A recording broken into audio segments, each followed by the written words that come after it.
तो तुम जुनैद यहाँ देखने आया हूँ कि एक मर्द अपनी बीवी की गुलामी करते हुए कैसा दिखता है। क्या क्या क्या मतलब है तुम्हारा? देखो फराद, मैं जानता हूँ तुम वफा से बेहद मोहब्बत करते हो, लेकिन इस बात के ये हरगिज मतलब नहीं कि वफा इस बात से फायदा उठाए, तुम्हें बेवकूफ बनाए। देखो जुनैद, अगर मैं तुम्हारी सारी बात मान भी लूं, मैं वफा जी को नाराज नहीं कर सकता। मैं जानता हूँ, देखो वफा मेरी बहन है, मेरी जिम्मेदारी है, लेकिन यार वो बीवी तुम्हारी है, गैरत तुम्हारी है।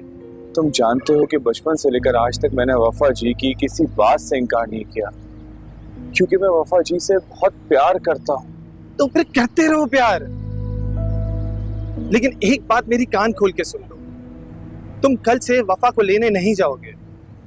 और हाँ, अगर नखरे उठाने का इतना ही शौक है ना, तो उसकी रुखसती कराओ, उसे अपने घर ले जाओ और फिर उसकी ख्वाहिशों को जितनी हवा देनी है देते रहो, समझे?